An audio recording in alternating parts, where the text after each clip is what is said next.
Hi, I'm Robbie, creator of iPrecision and the iPrecision Animations app. This video is about using a smartphone to record videos for use with iPrecision. I think one of the big advantages of the app is that recording on a smartphone gets good quality results. There are other ways of recording, we'll talk about those in another video. For a smartphone, it can take a little bit of practice. There are a couple of tips and techniques which make it a little bit easier to make sure you can get reliable results. So there are three main things I want to look at.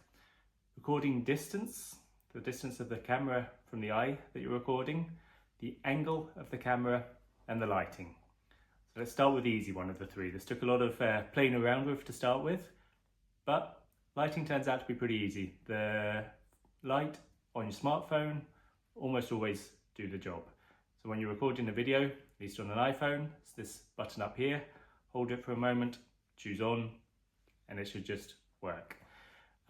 You can play around with other lighting. I tried a ring light, I've tried some other options. Trouble is, some of them tend to leave a little stripe across the pupil, and that makes it a little bit more difficult to do the analysis. The phone light seems to work really well, particularly when combined with the right distance and angle. So let's talk about the distance. Getting the phone in pretty close is definitely better.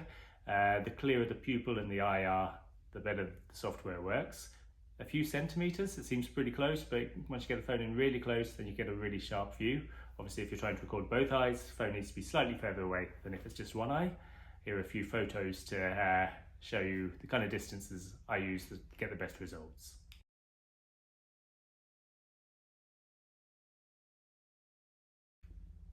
And then the angle. The main point with the angle is that you don't want the phone getting in the way when you're recording, particularly if you're using the iPrecision Animations app. Looking at a point, moving on the screen, last thing you want is the phone getting in the way. So I tend to use the phone slightly below the eye line, angled up a little, 10, maybe 15 degrees seems to be enough. If you angle it too much, then that can distort the results a little. So just below, angled slightly up so it doesn't get in the way. You can also film from above, angled down slightly. Eyelashes get in the way a little bit more, but it can work. And then a few practical tips and tricks that I like to use myself.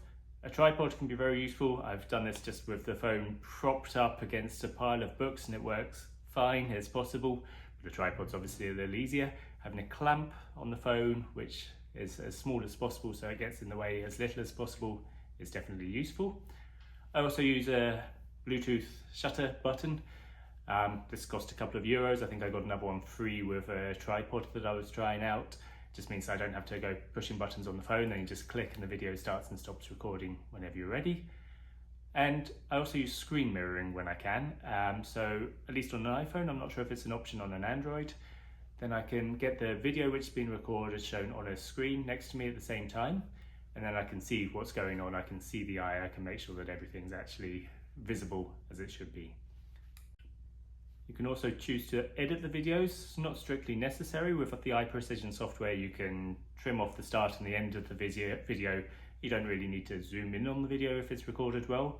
But if it makes it easier, to upload to your computer, you can trim off bits of unnecessary bits of video. You can crop the video down, reduce the frame. If it helps, use whatever software is on your phone.